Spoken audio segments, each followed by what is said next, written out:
Caitlin, where's the ukuleles? Oh, there they are. Yeah, no, I got them. They're fine. They're all we have in this world. I wouldn't set them astray. I know. I mean, it's great to finally have a string of dates booked across the Midwest. I mean, our band has been struggling. We're finally getting some recognition. We're getting out there. Yeah, who knew there wouldn't be a lot of demand for a dueling ukulele duo? Who knew? All right? I thought this was groundbreaking. It's like the First Sound cartoon. Yeah, it is exactly like the First Sound cartoon. I think I see the paddle boat coming. I would expect more people to be waiting to get picked up, but it's all just animals. Yeah. Long-necked, monochromatic animals. And they seem just ripe for manhandling, if you ask me. Yeah, you could almost hear the musicality in them. I do declare, something in me, I am urged to seize these animals, but I won't. That would be impolite. They're looking at me now. It's fine. All right, the boat's pulling up. You have your ticket ready? Sorry, I had it. Here it is. Oh, thank God. Okay. I thought he looks at me like he's eating it. I don't know. All right. We're good then. Okay, I guess we just need to introduce ourselves to the giant cat man with the overalls. Yeah, I'll grab that ticket from you. Hi, I'm Ira. Oh, wait, no, that's your ticket. Okay. Hi, I'm Caitlin Cadieux, an animator, an illustrator, and a legal passenger. And I'm the second half of the Dueling Ukes, Ira Marcks. I write, draw comics, and I'm the band's roadie as well.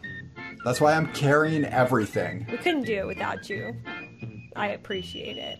Welcome, everyone, to our podcast about cartoons, where two lifelong artists and fans talk about the mysterious, magical, and musical process of bringing classic cartoon stories to life. In today's episode, we're in a talkie, sort of, because we are going into the past to bring you what is almost the very first and the most crucial synchronized sound cartoon, Disney's Steamboat Willie. Full steam ahead to cartoon feelings. Just gonna be over here playing my ukulele.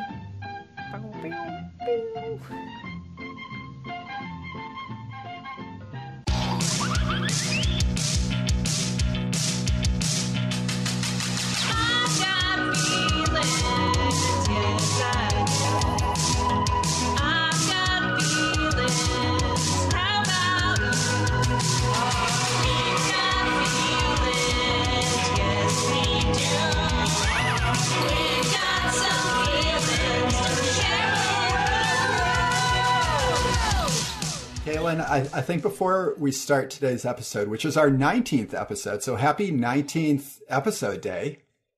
We finally did it. The big number. Yeah, I mean, 20 is too expected. One. People are going to be expecting us to care about the 20th episode. No. 19. Yeah, no. 19 is cool because you're still a teen. Oh, that's so true. And teen culture. Yeah, and teen culture just rules all. It does it? I don't really even know what they're doing anymore. Economically, I mean, it's just where everything's playing to the teens. That's true. It's not about age so much as it's just like a point of view, you know? Yeah, man. That's why I belong with them. No, this is f***ed up. I don't hang out with teens. I don't know any teens. No, that's okay. You don't have to know any teens. And we don't have to talk about them anymore. Good. I mean, they're definitely not talking about us. I tell you what. Yeah. Maybe. I don't know. If you're a teen and you're enjoying the podcast, feel free to leave us a review on Apple Podcasts.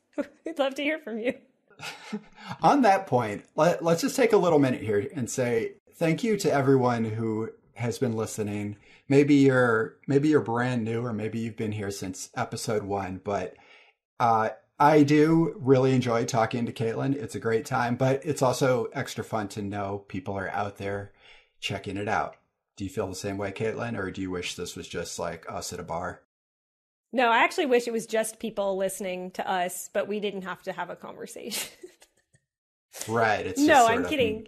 I do agree. I like to think that we're talking about stuff that So one of the reasons I've always enjoyed our conversations is because I feel like I'm learning things and sharing something I'm very, very excited about and super nerdy about. And like it always makes me feel a lot more energized. Like there have definitely been like terrible weeks I've been having where like work is hard and I'm burned out, whatever. And then we have our Tuesday night podcast conversation and I am like revitalized. So I like to think that somebody out there is getting the same benefit. Yeah, me too. And I bet they are. I bet one of those people is the person listening to this right this second. And I'll just say that if you are nodding your head and are feeling that this is a good show, here's how you can repay us. You can hop on Apple Podcasts and you can write a nice little cute review for us just to boost the stats just a little and help more people discover it. And I'll say this, if you write something beautiful, sentimental, emotional, animated, historical, anything that's got a nice little narrative to it worthy of saying out loud, Caitlin and I will read it on the show because, I think it'd be cool to get a little outside perspective in the mix here. I fully agree. And we'll read how many stars you give us. If it's 5 stars. If it's not, it might as well just be 5 because it's easier to click 5 than any 6. other amount. Yeah, see what you can do.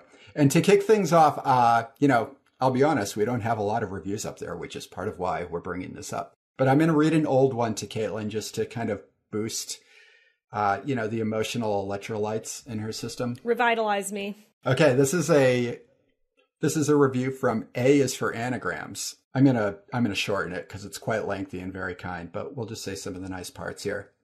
We are not just another podcast with shallow reviews or reaction to upcoming movies, but we're having in-depth conversations that give historical context, personal and otherwise, to the film and also explore the, forgive the pun, feelings of that film. I like that they work the name of the show into the review, so that's kind and clever. I give this 5 stars. Yeah.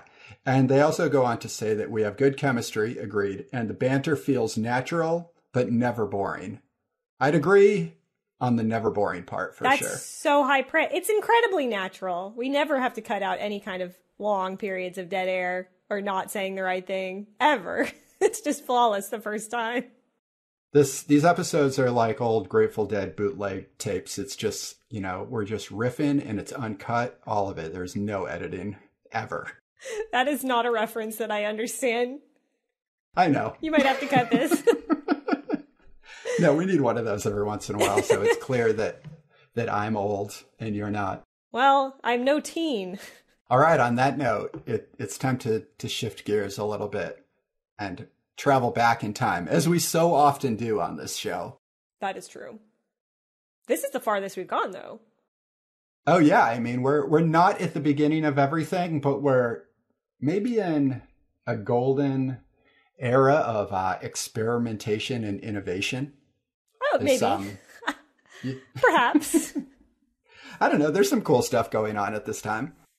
Oh, I completely agree. There's some cool stuff going on at this time for the first time, which is one of the most exciting times for that to happen. Right. So, we're being so mysterious here. If you didn't know, we're talking about Steamboat Willie, the 1928 Disney production directed by... How the hell do you say this guy's name? Oh, Iwerks. Is that how you say it? Just Iwerks? Mm-hmm. Okay. It's a great name, honestly, though. It's like, yes. Iwerks. I don't know. What a wonderful name.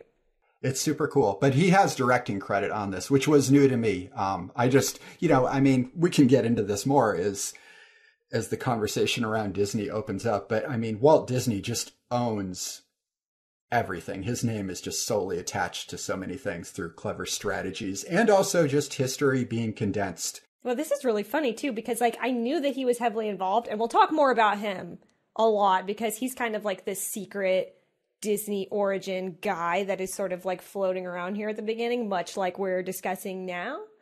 I just couldn't quite wrap my head around the idea of somebody else being director credit on a Disney thing that's been stamped out of everyone's memories as a possibility. So I don't know, which I guess he didn't really direct most of the studio's movies. It's just, his name is top billing. So yeah, well, I think that's why this is a very interesting place to start. And I think this is just going to open up a lot of mini conversations about creative process and collaboration. And I suppose we can reflect a little of our own feelings as we roll out this story. So we're going to share a little backstory to this film, which is going to lead us up to the production of Steamboat Willie.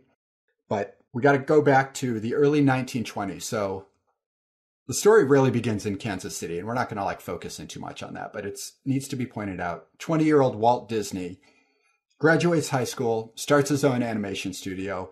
Things are going wrong left and right. So if you need a great story to make you feel good about constant failure, the story of Walt Disney for a good long time is about constant failure. He's so often running out of money, mortgaging his home, yelling, shouting, smoking, being angry, but also creating charming children's entertainment all throughout it. So it's good to know that he began with a bankrupt animation studio before he even came to Hollywood.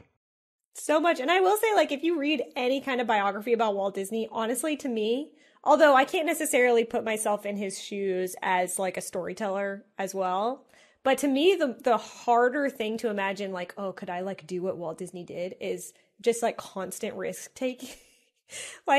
his threshold for risk aversion was non-existent, which I guess, I don't know. I have a lot of issues with Disney, obviously, for many reasons, but he's also admirable. And that's something that you kind of have to admire about him a little bit, is that he was just constantly having no money and constantly making it work, and going to the cities and talking to the banks and figuring this out and finding distributors, and just he was relentless. He absolutely did not accept failure.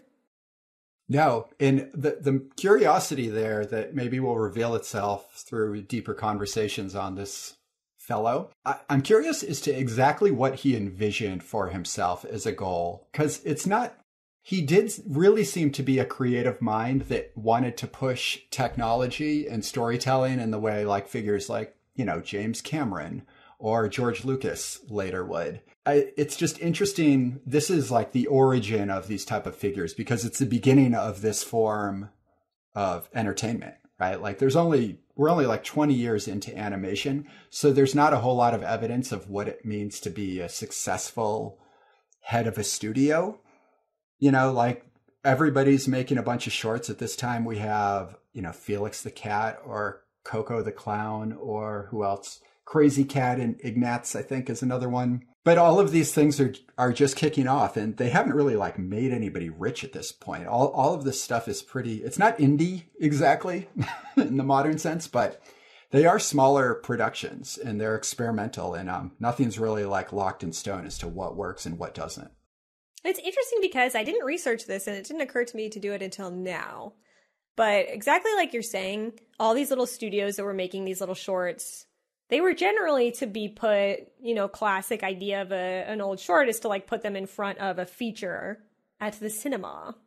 And so this was a whole system. So people are basically just making content, to borrow a terrible modern term, for this particular slot that people expected to have. And I am kind of curious what the origin of that is. At what point did people come together and be what we need to have at the beginning of every feature is a little short thing.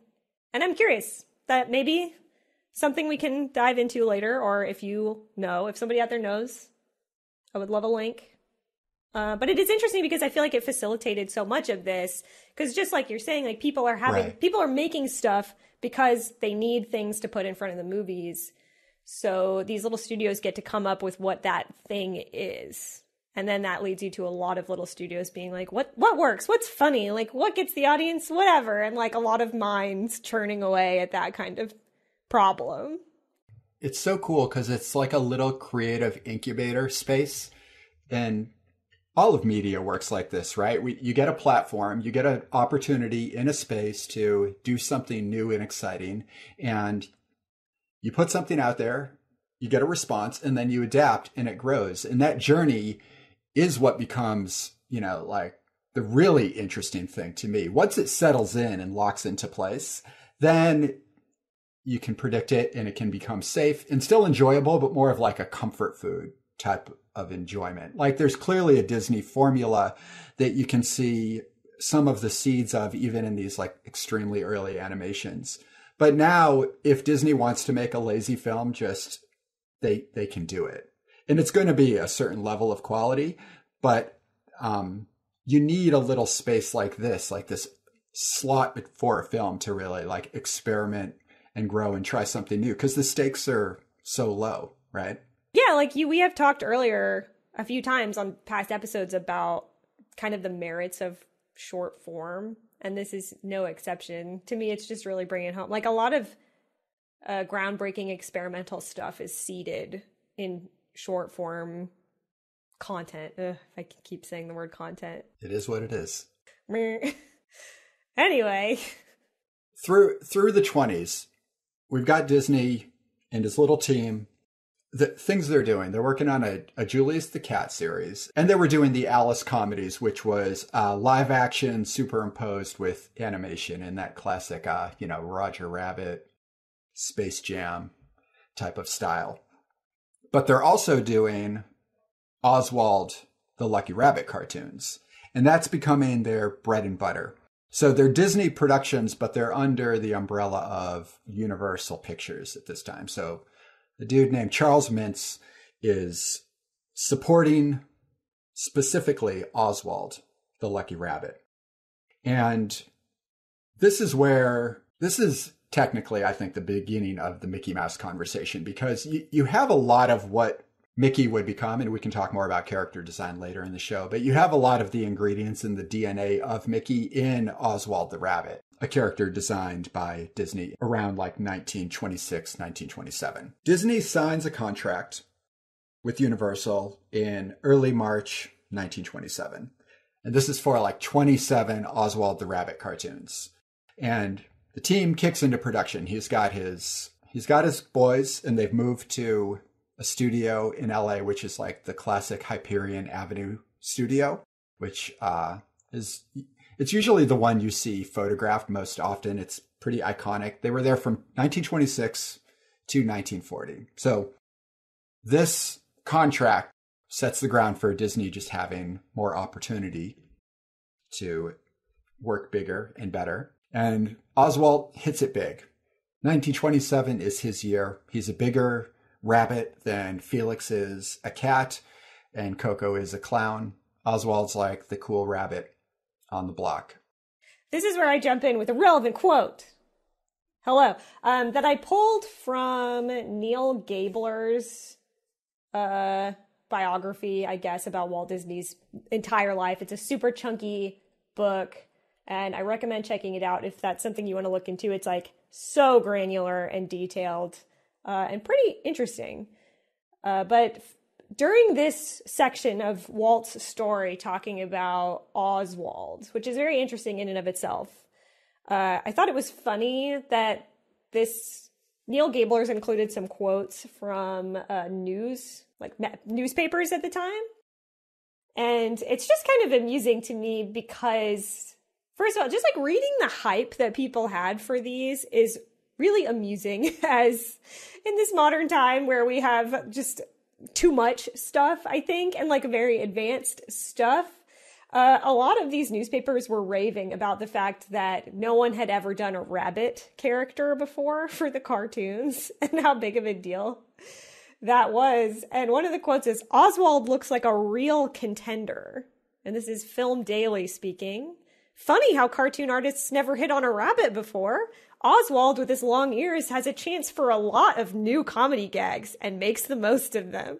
Which I love, because it's literally just like a highlight from a newspaper article being like, oh my God, do you have any idea how funny it's going to be when Oswald does stuff with his long ears? I can't believe they've never done this before. Because at the time, like you mentioned, Felix, like a lot of the cartoon mascots of these shorts were cats. And it was just like a very similar... And I guess Felix the cat is just kind of who rose to the top of all of those. But the cat was a very common character design. And I love that Oswald the Lucky Rabbit with his long ears was just like, yowza. I love the joy of people just being so like adults, all ages, I'm sure, just being so invested in this magical new form of storytelling. Like the cartoon is just like this new popular entertainment. And it's funny that he's like a contender. It's like everything is like a boxing metaphor, because just people are used to like live theater, I guess, and magic shows and sporting events. And now they can go to a theater and like watch these weird cartoonish animals just throw gags at you. Yeah, and there's just something very quaint to imagine about it. Whereas, like, in this day and age, like, you and I, obviously, you're wearing a Mickey Mouse shirt right now. I'm not, but yes. I'm sitting in a room that's, like, covered in animation memorabilia. So it's like, we both know what it's like to be very into this stuff and to, like, bring it home and bring it into our homes. But back in this time when animation was still, like, relatively new, seeing people kind of rally around them. Because it's when somebody's like, Oswald's a real contender, it's like, he might be my favorite one. Like, I love Oswald. And that's just super interesting, where, like, that's noise to us now. Everybody has a favorite something. Most people consume some kind of animated thing or rally around, like, a fake icon, like not a real person or not a real thing, but, you know, are just, like, brands. So it's just kind of...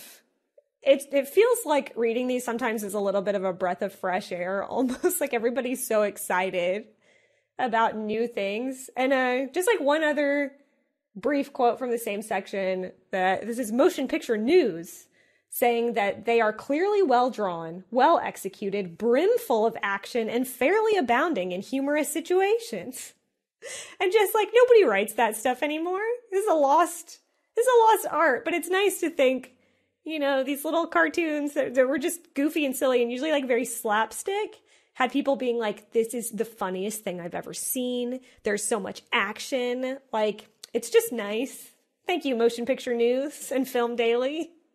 Yeah, it must just be, you know, waking up a new part of the brain or something, right? It's like seeing a still image brought to life, this idea of, you know, a sense of closure that we bring to connecting images to tell ourselves the story when all the pieces aren't presented to us. It's, I would think it would be like very invigorating to discover that for the first time, to come out of your home where all you have are books. Oh, God. And, boring. You know, maybe the radio, and then go to a theater and just have your brain like explode with imagination, to be totally dorky about it. I mean, it is that. And yeah. I'm saving these thoughts for later, but when we get into a little bit more about the actual cartoon, I want to talk a little bit more about that too, from like the creator's standpoint, where it's funny to watch some of these things and realize like, this is when they were making that thing up that we've all seen a million times, that a Goofy movie parodied because it happens to come from a classic Disney thing. Like, this is when they came up with that stuff. And that's really interesting, and trying to get into that mindset, because we can't really, or it's much harder these days to think about literally inventing something new or like pushing a new form of entertainment. Like, I can't come up with a cartoon gag that just has never ever been done before. I mean, maybe if I tried really, really, really hard, but like that needle is so difficult to thread. Whereas back then they didn't have those. So you just had the whole wide world ahead of you. And that's fun. And it's fun to see what kind of weird stuff they gravitated to. Yeah. And I imagine all these people were somewhat in a small network, or at least were aware of the people they were building off of. Because you could go back to like 1909, and it'd be fun to do an episode on this someday. We can do the Winsor McCay, Gertie the dinosaur, which I feel like is maybe the iconic first cartoon, possibly. I'm sure that's a gray area. I think it's debated, as well. But like that is one of those where they're like, it's definitely one of these handful. Right. And I mean, I love Winsor McCay's work to this day, so I can't imagine being there when he was alive. I feel like a figure like him sets so many rules. Is just like an amazing designer. That it's cool to see the spirit of some of these figures be passed on through these studios as you start to dig back into their work, because like Felix and Oswald, it's actually quite lucky, I think, this kind of moment where everything's falling apart for Disney, where we'll get into it in a second, but like his contract's going awry and him losing control over Oswald the rabbit. But Oswald is, for as much comedic potential he has, his personality is pretty rough around the edges. In fact, that's the same thing with Felix, which is more of a pantomime type character. These characters are not so much aggressive, but they're kind of sly and rude and crude at times. And Mickey adapts to what people want, which again we can get into a little later. But I actually think it's kind of good luck that Oswald fell apart for Disney at this point. So what happens here is around early 1928, Universal Studios, under the guise of Charles Mintz, starts to tighten the reins on Disney. So at this point, Disney's making about $2,200 a picture, which I guess was decent money at the time. Fat cash back in the day. Yeah, well, for a brief moment, because then Mintz comes at him with $1,800. So I think maybe there was like a little economic slide, and maybe the boom of cartooning had waned a little bit. So he's trying to see what he can get from Disney for a little less money. But one of those character traits of Disney is that he's going to push through and he's going to do right by his work.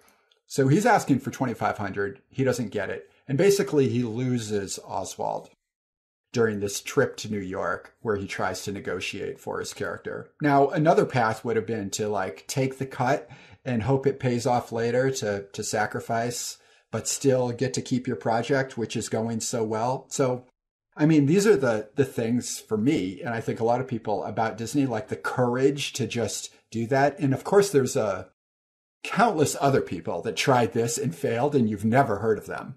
But you do need like these Walt Disney figures to show you that sometimes it's worth taking the risk, because you might come up with the best cartoon character of all time by risking it. Not that Mickey is the best, but he's the most iconic. Like, imagine knowing that maybe you could pull that off. I don't know. Yeah. It's just, the myth of Disney. It's quite enticing to think about. Which it is funny, though, because I have to keep in mind, I wish I had more details about this section, because it's just sort of something that people talk about, and I can't quite recall what caused this to be true. But an interesting fact about the situation is that, like, most of the people that Walt Disney was working with at the time hated him. And they thought he was a jerk. And he probably was a jerk. Because by all accounts, it seems like he was very egotistical. So that's like kind of a double-edged sword that maybe, I don't want to go off on a whole tangent, and I won't today. Mm-hmm. But it's kind of like the coin toss of like having a massive ego, is that if you don't have one, if you don't believe in yourself so powerfully, you might not take that wild opportunity that's going to pay off in massive dividends. Because I sort of get the impression when I'm reading about this kind of thing that Walt Disney was like, I just can't tolerate that. Like, I don't know that so much that he was like, I'm going to take a big risk and strike out on my own. Although, I mean, that was definitely part of it. But a lot of it felt like he was like, I can't take this. Like, I'm not going to take this. And I'm going to be in charge and I'm going to do whatever. And like, that was kind of his driving force. But if you don't incorporate some degree of that into your whole vibe, I mean, your chances of success will be limited, probably. Yeah. Obviously anything is possible, but like, you need to have some impulse to do outrageous things. It's one of those weird things that people talk about in really glowing terms for Disney. And I do think there are aspects of it that are good and admirable. And at the same time, I'm like, but be careful, because it's also really helpful if people like you. And having a big ego can be really bad. Right. Yeah. I mean, he was the guy with the money, I guess, maybe for some of these young animators at certain points, right? And once he starts to prove that the results are interesting and good, maybe some people are more willing to put up with a little bit of crap, or a lot of crap, depending. I mean, there's so many like examples of this situation to varying levels of like, toxic workplace and all those like awful things. And it's also interesting to think of like the technology at the time. there's like a story about Roy Disney, Walt's brother, if you didn't know, investing in the chemical production of a type of paint that ends up being like a staple of the industry. Like, to know that there wasn't a thing like that before, and you can read all kinds of stuff about like the materials they were using and the struggle of like getting the right paint or ink on the celluloid. And if you've ever painted or even used a crappy crayon at a restaurant that they hand you at the host station. I sure have. Bad tools and bad materials are like emotionally distressful. So I could never imagine what it means for Walt Disney to like have been, a bad boss at that time with all these like variables. Not to stand up for him, but it's just... it's multifaceted. Yeah. Undeniably. It's interesting to think about constantly, I think, says the person wearing the Mickey Mouse shirt. Well, and it's funny. I mean, obviously, I have like I don't know. I got a lot of Disney stuff in this room. You're just going to have to trust me, listeners. Most of it's behind my camera, so even Ira can't see it. But they believe you. Yeah, he's like foundational to my life. So it's one of those weird things. And I'm going to put a little asterisk here as we move on through the rest of the episode that, well, maybe we should do some more episodes about Disney history because it is fascinating and there is so much good and bad to talk about. It's so interesting to us, at least. I don't know. Probably you if you're listening. Shrug. It is interesting to them. But yeah, I have a lot more to say about like all of that, but for another time. Yeah, put a bookmark, add it to the throw it on the pile. Yeah. Okay, so here we arrive at a really mythical moment in the life and times of Walt Disney. This is the point where he's coming back from New York City after losing his character, his prize-winning Oswald, and he's got nothing, basically, because Universal also took most of his animation team. There's a few figures that stuck around, most notably iWorks, who kind of enlightened Disney to a lot of what was going down here, the way as people started siding with Universal, like Walt was a little left out of the loop. And Oob was like, hey, everybody's they're sticking with Oswald. So you're either going there or you're going the other way, and I'll come with you if you're leaving. So Disney left, right? Now he's heading back on the train. So Walt, for a time, as you become more and more famous, you start to like fine tune and like massage your story, whether it be through just like constant interviews and like you believing the story of yourself via media representation, or this is what Walt really believes. But he says that on the train ride back to California, he came up with Mickey Mouse, a character that just conceptually was inspired by a little mouse that one day ran across his drawing desk back in his Kansas City animation studio. So that's the Walt story. Let me jump in here really quickly and add that according to Neil Gabler's massive tome, not only was that one story, but there were also like 4 or 5 other totally different mouse stories that Walt Disney also told.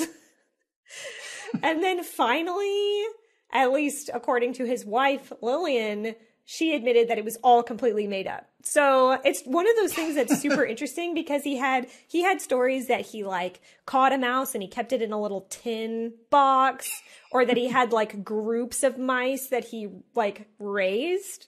And then he'd have this funny story about him drawing a mouse that was on his drawing board, and he was like, a girl came in and she just screamed like. And it's just so interesting because what's going on there when people do that? But he had like 8 stories ready to go about it. And then Lillian was like, no, it's not anything. None of that happened. I feel like we'll get the other side of the story in a minute, but there is something romantic about, being at your lowest point on a train riding across the country and like coming up with that perfect idea that we all want to believe. So it does make sense that there's various iterations of it, and it's still kind of the prominent idea. Whether anybody believes it or not doesn't really matter, but we would like to believe that at our worst moment, we can have like the best idea in a way. So maybe that's why it sort of sticks around. Any minute now, right? It's going to come to me. Please. Yeah. We got to drop you down a couple more pegs first before you can have that perfect No, I don't idea. think there's any left down there. Oh, well, let's hop out of that. And now here's probably like the more likely situation, right? Like the reality of doing things. So iWork says that Walt came back from his trip, no ideas necessarily. He just revealed the information that, well, we're done with Universal. Time to start something new. And the three of them sit down, Oob, Walt, and Roy. And over the course of some time, who knows how long, they brainstorm a mouse character simply because it was an untapped space. We hadn't really seen a prominent gag, affluent mouse on screen other than Ignatz from Crazy Cat. But that's like a very different type of mouse, I think. So he's a real contender. Exactly. So this is where the origins of Mickey comes from. And I think this is just more likely a group of people sitting down, figuring out what fits the market, and then coming up with the thing that like works well enough to follow. An interesting thing about this too is like design wise, which is very obvious to anyone who's gone back to watch these old shorts, but all of the characters look similar. And even like if you look at Oswald the Lucky Rabbit, you can tell that he has Disney DNA in there, like he's some kind of precursor. It's very apparent. And it's interesting that a lot of the character designs or like species choices seemed to be that you could kind of take this one base model and just like, again, change the ears. Like he's this. Yeah. And I've seen like passages written about this where it's like, if you give him long ears, he's a rabbit. If you give him short ears, he's a dog. Like all of this kind of stuff. And everybody was just working off the same skeleton to a certain degree. Yeah, they're all like vessels for a style of vaudeville like gag, right? So if it works, go with it. And then you can, like a pop song, like there's a certain structure that works and then you can modify it slightly, but it also should follow this template so it's familiar. And so many of these characters in that time are doing that. Now, there's some details that later we can get into how Mickey evolves a little bit without getting too far into it, because we can certainly do other Mickey Mouse episodes. But there's some little changes that happen that lean into the origins of like Squash and Stretch. Like at this point, this early Mickey iteration, he's all rubber hose, basically. Like we'll see in the cartoon, like his body, like he has no spine. He's just like stretched like a piece of rubber. So it's a very specific time and place for cartoon character design. Like we're not seeing the pear shape of the body yet either. Everything's very, very tubey. Now, just to shout out Walt's wife, Lily, she's credited with actually naming the character Mickey Mouse because the boys were settling on Mortimer, a very timely name for the 1920s. But Lily said, let's do Mickey. Yeah, I have a quote from her about this. Locked and loaded. Nice. And I really like it. I like what she has to say here. So the truth comes out about her feelings about the name Mortimer, apparently, according to this liar couple who lies about their story. But he was reading her, apparently, the story about Plain Crazy, which is the name of what is basically the first Mickey Mouse short, although it came out later after the fact, but the first one that he was working on initially. And he's reading the story to Lillian, and she said she couldn't focus, and I'm reading from the text, because she was upset by the name Walt had bestowed upon his character Mortimer.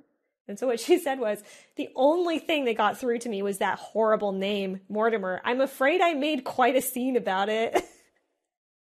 Which I think is so lovely. And she did follow that up with too sissy. So I guess Mortimer was too sissy of a name. Wow. Okay. And she made quite a scene about it, which is great. I'm glad that stand up for something. Everybody needs that, whether it be in your spouse or your creative partner or whatever, but you need somebody to sit down and be like, that thing you've got there, too sissy. Don't do it. It's trash. Yeah. No, I mean, thank God for Lily. Imagine me having a Mortimer mouse t-shirt on right now. It just wouldn't work. I can't even picture it. I don't hate it. I don't know. So now I'm a little confused here. I mean, I'm always confused, but I'm specifically confused because we've stated earlier and just in general that Walt has his Hyperion Ave studio, but I've also read that these early Mickey Mouse cartoons were being done in a garage outside of Walt and Lily's house with Roy Disney, his wife Edna, their sister-in-law Hazel, all of them doing production on these early Mickey shorts out of this garage. So I don't know if that Hyperion Ave property is just sitting there quietly waiting. That's a good question. I will say too, and I had forgotten about this until I was skimming through the book again. But apparently, so Ub Iwerks was still working at Universal. He hadn't left the job, but he was working secretly on these. And so some of the animation was straight up done like in their old offices, I guess. And there are some little anecdotes about Ub Iwerks working on Mickey like during the day in the office. And he had strategically placed drawings around of like the actual projects they were supposed to be working on. So if anybody came in, he could like quickly like shuffle and like hide the Mickey stuff. Which is super cool. I will be honest, for some reason, I thought that Ub Iwerks and Walt had like an actual split at this point. But apparently not. They were still kind of collaborating in secret. Yeah, I mean, we're not historians here. We're doing our best. And I think it's all... You say that, though. But I actually know Ub Iwerks worked with Disney for like a long time after that. Quick little history corner, but they got into cameras, and there's like camera stuff in the Disney parks that is credited to the Iwerks family. So there was some kind of exhibition in the 50s where they had like a circle theater, and they had built this camera rig that was like projectors all in a circle so that it would be like a wraparound thing. And that was like Ub Iwerks did that. So they collaborated for a long time. And last really quick fun fact, but the Imagineering documentary, the Imagineering story that's on Disney Plus, that it's really good. So if you haven't seen it, definitely watch it. It's amazing. Was directed by Leslie Iwerks and appears to have been produced by an Iwerks-owned production company, if I am not mistaken. So it's interesting that like even to this day, Iwerks is just like still in there. And it's just like one of those names that weirdly doesn't rise to the top very frequently, even if you're a big Disney nerd. You kind of have to dig a certain amount to find that for some reason. Yeah, it's more on the technical side. And even though he's the artist at this time, he was like setting, I read, a record for most drawings a day. What a drawing entails exactly. It could be as simple as like just Mickey in a pose. But he was doing like 700 of these a day. What a champ. So to me, there's something like so cartooning as an idea is a simple conceptual illustration done with a pencil, right? It was, if you take it back historically, it's like the drawing that becomes a fresco later. It's like it's a step to a bigger goal. And now, of course, you can make a cartoon a finished piece these days because we know what a cartoon is. It's like got its own place in the world of art. But so many of these figures, they did aspire to like other things, like you said, building like film systems and like animatronics and all these things that Disney would go on to do. To me, that's kind of the cool thing with drawing. It's like some people end up doing drawing as a career, but often it's just a way to get ideas onto paper. And if you have success with it, you might just level up into like another creative space because the drawings were the thing that let you refine, what you want to do in a way. And I think that's kind of a cool thing to think about. That just like cartooning is such a foundational skill that you can really like do amazing things if you think like a cartoonist. Which is funny too, because I've been sort of waiting for a brief opening to say this one sentence long piece of trivia that, people may or may not already know, but that isn't intuitively obvious, but it was that Walt Disney was famously really bad at drawing and basically didn't do any. And that is it. Like he tried early on and he liked drawing when he was younger and he was just bad at it. So that's just like something that's always kind of interesting. And you learn that for the first time, to be like, but he built his whole foundation and like everything on this. And it's like, he just loved it that much, and he knew the utility of it, even though he was just like not a draftsman. I'll go back to that original question of like, I don't quite understand what Walt was in pursuit of. Because like you're saying, he didn't really draw. And I guess as people that draw, it usually is a way for you to like establish your identity, right? Like you can create a character in the guise of like emotional states that you think are compelling and interesting. And, you know, we identify with famous cartoon characters because they reflect back on us things that we think are like right in the world or whatever, or like our own struggle or whatever you want to say about why we love art. I have a thought. I think this is a tangent worth pursuing, so I'm just going to stick with it for a second. But I think looking at Walt Disney's whole career and his personality and everything about him, really, I think people that experience this need for control, like that is something that's very appealing when you think about drawing or animation. Because like I always like cheesily like to say that animation is my favorite medium, really, because it encapsulates or can encapsulate all other media. So like if you're, I'm an animator, like I make animated movies, like music is part of that. Drawing and painting is part of that. You know, filmmaking is part of that. So it incorporates all these different individual practices into one thing. And like, I've always found that super exciting and very cool. And I don't know, I guess it's interesting that like, I sort of feel like anybody who's drawn to drawing, would just kind of naturally develop a certain talent for it. And I kind of wonder if maybe he just like really didn't ultimately enjoy the act of drawing, because that's usually what would kill that to me. Mm-hmm. But the appeal is that, and his whole energy was about chasing these grand visions. For good and bad, he had this kind of grandiosity of vision and a little bit of like a megalomania, probably. And at the time, especially, it was probably like animation is the only way to realize that. So we're a lot more advanced in this day and age. And it kind of makes you wonder, you know, if Walt Disney was born in the era of CG, would he have ever done anything drawn?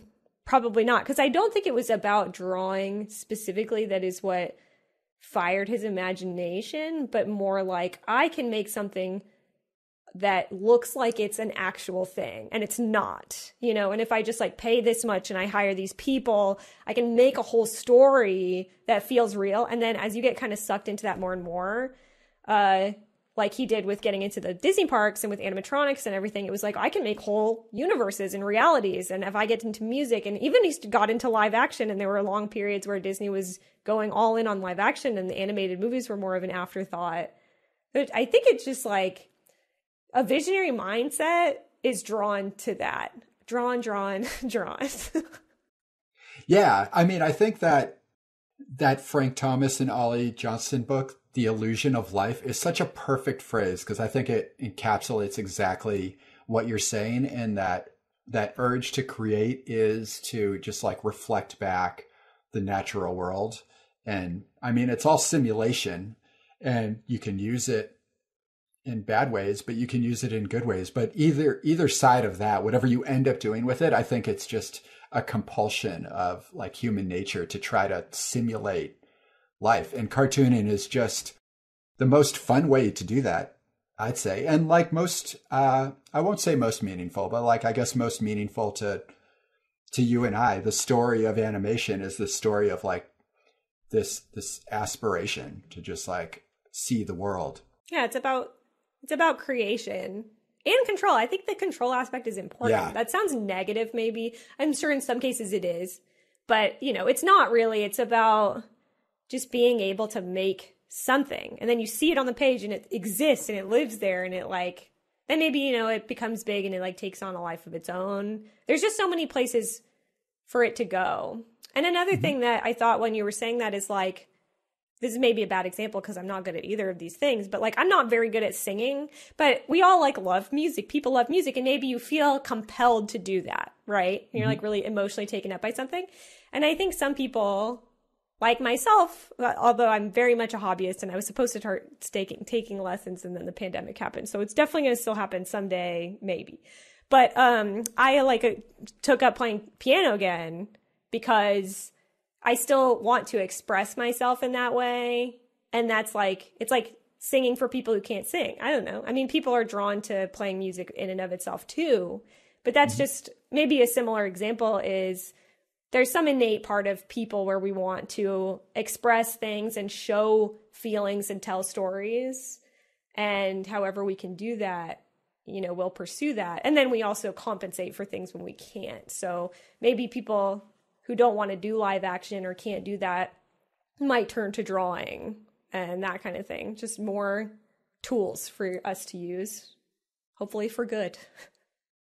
Yeah, hopefully. I'm in a transition with your little note on music and singing, because at this point in history, as we're developing Mickey, you know, we got a couple early shorts, right? We have the Playing Crazy. We have another one called Jalopin Gucho.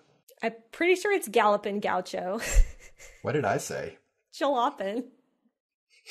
Okay. Which made me think, is this a jalopy? But gaucho is cowboy, right? I think gaucho is Spanish for cowboy. Yeah, I mean, this you know, I'm I just like know that on the stuff. right side of the brain going here. I'm seeing the negative space between the letters and not the words themselves. See, that's visionary. So around this time, we got Warner Brothers putting out The Jazz Singer, the first film with a synced audio track specifically. A talkie, if you will. Yeah. So the tech is ready. And Walt, being the visionary he is, I guess, he saw this opportunity as something worth pursuing, even though to this point there hadn't really been a fully animated cartoon. Like, I'm sure, again, gray areas with all this stuff. There are shorts that have audio elements, or, you know, Foley art or whatever, but he's talking about specifically syncing music to the cartoon and distributing it as such. So Roy is like, boy, I don't know, Walt, maybe we shouldn't do this. But Walt's like, shut up, Roy. Can it? So that's the origins of Steamboat Willie. I would say that almost it might simply be the pursuit of tech that is the inspiration for Steamboat Willie, because all of the creative choices of it are built around syncing up audio with what's going on. So it's more of a, you know, the novelty of sound more so than like a story you're compelled to tell, which there wasn't really even a place for that at this point in cartooning. So we've got the ability to sync, and we can kind of break down that process a little more. Well, there's a fun little story here about Walt wanting to experiment with the potential of a soundtrack for a cartoon. So he takes his animation garage and he sets it up like a little movie theater. He hangs a bed sheet on the wall. And Roy brings the camera outside and points it through the window so you aren't going to hear the sprocket noise of the mechanism. And Walt assigns his animation team different musical places in the production here. He's got his animator, what's his name? What Jackson? I don't remember the first name. Wilfred Jackson. So Wilfred Jackson is playing the harmonica. Walt is doing, you know, the whistling, all the basic voices. Les Clark, another animator, they're doing like the Foley art sound effects. They're like banging on pots and pans. And then a guy named Johnny Cannon, which is a good strong dope name. He's doing all the animal sounds for the characters. And they give this performance multimedia production to, you know, the wives and families of the animators, and everybody loves it. So this helps Walt decide that, oh, cartoons need to have sound. Like, this is the next level of storytelling and audience engagement we can get. I'd like to revel in this moment for a bit, because according to eyewitness accounts, it was one of the coolest things to ever happen. And there's a cool, I'm sure, one of my requisite quotes is from Ub Iwerks, who said that he had never been so exhilarated on this evening. And he claimed that nothing since had ever equaled it. Like, the feeling of participating in that event and how amazing it was. Oh, yeah. I mean, this has become my number one, like, wish I was there thing. Yes, for sure. 100%. I was thinking, like, you have to imagine the energy must have been electric.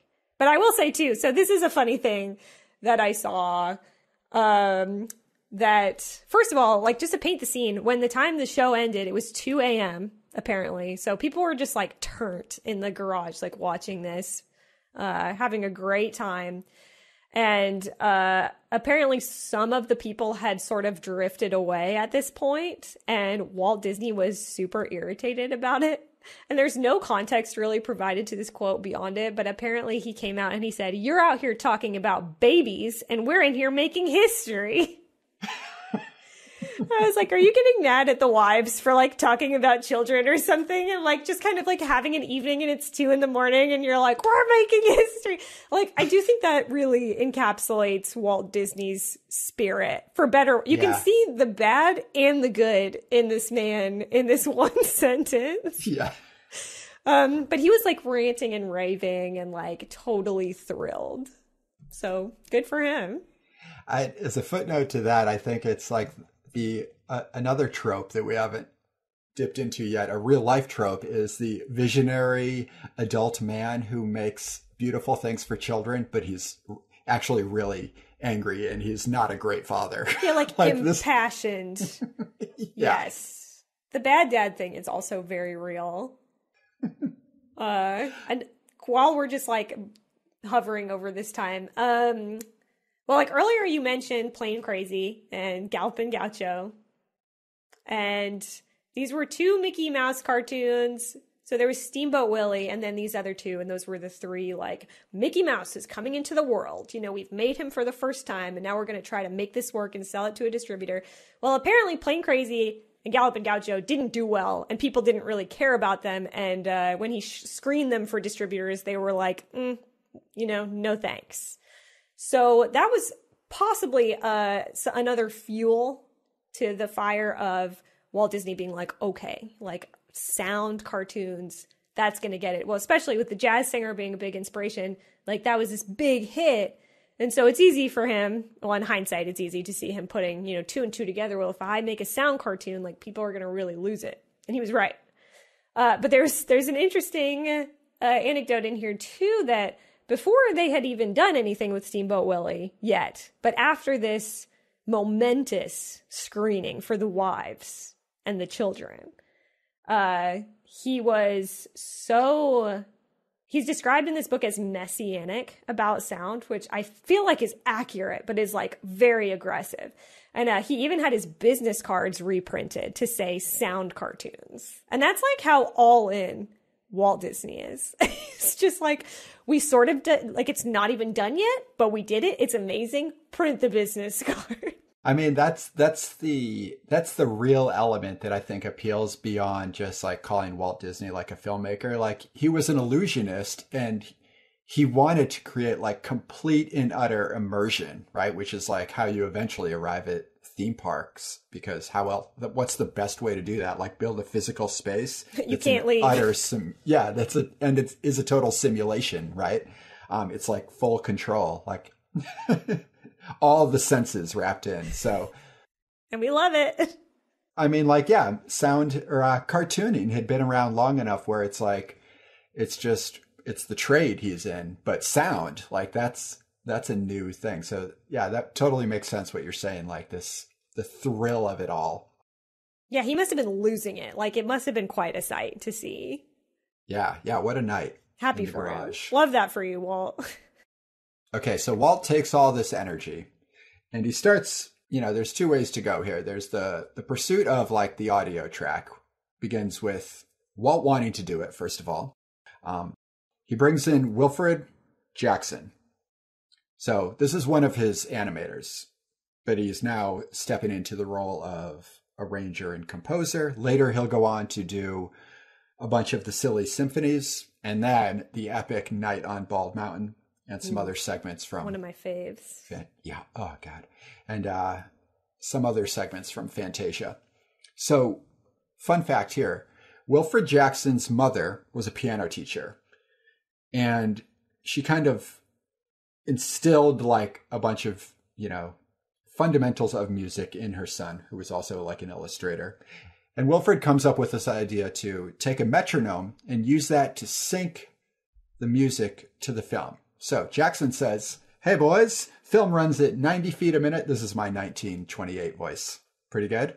It's perfect. It's just based on like a Coen Brothers movie. Which is, as we know, is flawlessly accurate. So lean in. All right, we got film running at 90 feet a minute. All we have to do now is figure out how fast the beat of the music is, and we can break it down into frames. So this moment that you're describing is a big deal, or at least for huge nerds like such as myself. Because if you know what a dope sheet is or an X sheet, this is the birth of that. Like Wilfred Jackson invented that apparently at this. Maybe explain at this time. Oh, I shall. So yeah, this is Wilfred Jackson sat down, came up with the dope sheet. I guess they called it a bar sheet sometimes. And if you pick up the Animator's Toolkit, which is a really helpful book by Richard Williams of Roger Rabbit fame that breaks down the whole cell animation process. Well, that's the first place that I learned about what a dope sheet is. And for cell animation, this is something that I was puzzled over when I was trying to figure out how they made these freaking movies. And like, it's all because of the magic of spreadsheets, where dope sheets were literally just these like pretty elaborate spreadsheets for big productions where they would take the timing of music cues, you know, like the backing song or what have you, and just translate that into time so that they could match it up. And when I first read about these, my brain exploded because I'm just not wired to interpret stuff like that at first glance. And it was a lot for me to wrap my head around. But it's really cool. And if you're doing cell animation the old school way, nowadays, a lot of the time you can just work directly in the software and you can drop in the audio track and you can just, scroll through the timeline and you can know, oh, like he closes his mouth here. I got to put the like mouth shape here. But back in the day, they were just like, okay, I'm animating somebody saying like moo or, it's a cow, whatever. So after a bup, like 1 second, this is when the sound is going to play in the song. So that's when I need to draw that drawing. And then they would get, as like, depending on how many elements are in the shot, and how many characters and like what is happening, these could have tons of columns to accommodate that. But it's amazing. Like they just put that all down. And it's really cool to see this because it became so fundamental in all aspects of cell animation from now on that like this is a historical moment to me where they devised this system of timing that really made a lot of what came after this possible. It adds like a whole nother layer to this process, right? Like you have the composition of the illustration, and then you have like the composition of the syncing, below the surface. And it's funny how it's not really like the same parts of your brain that you're using to do this sort of thing. So this is all like evolving a new type of artist altogether, which is pretty cool. And, just one of those magical moments where like we present ourselves with the technology and then we like aspire to master it. Sorry, this is a personal anecdote, so not 100% relevant, but I'm saying it. But recently I did this because like I like to animate and Procreate on my iPad, which doesn't have any capability for putting audio on the timeline. And I wanted to do a VO sync to just like this quick clip of voiceover.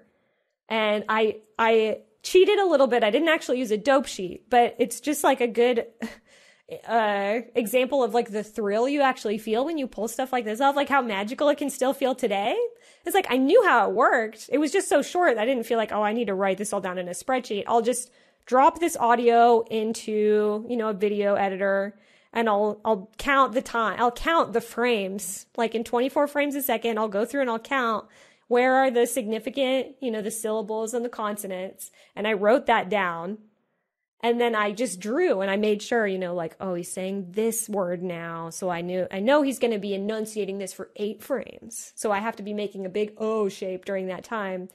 And the whole time I was just animating it blind. And when it came out, it was just like the biggest thrill to run that thing through like After Effects and render that out. And it just synced up perfectly. And it was just like, wow, like I made this. And like that I don't know. This is just a mere taste of what they must have been feeling at this time. Just like minds completely exploding with the creative joy. So there's the joy to it. But then there's, on the other side of things, is figuring out how to do this for the first time, right? So now this doesn't have lip syncing, this short exactly. It's kind of like mouth sounds and whistling and a lot of sound effects. But the main element that we're all following is the soundtrack, the Steamboat Bill inspired Turkey in the Straw soundtrack, which is like a song from the 1850s, like an old, I don't know, I'm sure it's racist in some way, but an old track which like Hank Williams adapts into Why Don't You Love Me Like You Used to Do. It's a familiar song, even if you don't remember seeing this cartoon. So Walt wants a composer to work on this project. So he goes to Carl Stalling back in Kansas City, who's a guy he had borrowed some money from a while back to get his movies made. So he comes to Carl again and asks him to compose a song to time with Ub's work. He takes his composition and he goes to New York. And Walt is not able to afford a big recording company to work on this production. So he finds a guy named Pat Powers to just kind of patch together an orchestra and get some bootleg equipment and a space. So Walt pays him for a day of recording. And the musicians are having, it is not a magical time. The conductor can't They're keep having up. a time. Yeah. The conductor can't, he's never done something like this before. He can't keep up with the Marcks on the animated segment that they're watching. The musicians are falling apart. So Walt blows his budget on, a disaster of a day. He gets a loan and they pull it together the second round. And I believe he, according to legend, he sells his car, which was a Moon Roadster, which I don't know what that looks like, but it sounds beautiful. Cars had way cooler name back then. And of course, being the only person available at the time, Walt does the voices of Mickey, Minnie, and the parrot. I would just like to quickly say here that a Moon Roadster looks like the Cruella de Vil car, and it's really cool. Hell yeah. I did think it was worth bringing that up. No, that's important. That is cool. I guess that's the origins of Walt being Mickey, which, as we both know, most people at Disney considered them to basically be one and the same. Kind of a Kermit and Jim Henson situation where they were just the embodiment of one another. This is where it all began. Yeah, it becomes utterly symbolic for him because Walt just, kept that phrase, remember it all began with a mouse, which it always felt like something he's saying to himself to just kind of tie it all back to the beginning, which I think is often a good way to, not forget, I don't know, maybe your humble origins is one way to put it, but also what you set out to do in the first place, kind of, to not get like lost in the process. Yeah, sort of not to be like incredibly cheesy, but also a pun.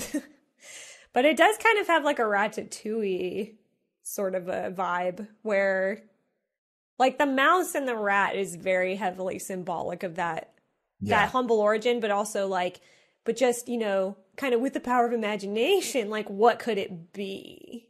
Even if it's like a little mouse now. That's kind of like universally appealing, I think. Yeah. So they wrap the film. Comes out to about $5,000, which I would guess at the time is pretty expensive based on what we knew about the Rabbit shorts, which were coming in at about $2,000. So sound is really like adding a new price point to these productions and just, I would assume, leveling up the whole process for everybody all around. Because Steamboat Willie hits big. It premiered at the Colony Theater in New York, November 18th, 1928. The reviews were amazing. It was more talked about than the movie that it screened in front of, which was a film called Gang Wars, which nobody has seen. And of course... Never heard of it. Of course, Rotten Tomatoes scores it at 83%, which seems... I don't know. I mean, can't this just be 100%? No. It's like it's an iconic cartoon. It might as well just be. This is Rotten Tomatoes we're talking about. There are no rules. That's true. It's nonsense. So yeah, if you were wondering what the Rotten Tomatoes score is, it's 83% for Steamboat. Saved you a click. Now, from here, Mickey becomes a nationwide sensation within weeks. This movie's screening all across the country. Within 3 years, Mickey is an icon because I believe it's like 3 years later that Walt gets his Oscar, I think. Wow. Yeah. It was for the Silly Symphony Flowers and Trees in 1932. So just a stone's throw away from this. That's a good cartoon. Oh, we should have a Silly Symphonies offshoot podcast. Yeah, we just double down on this topic.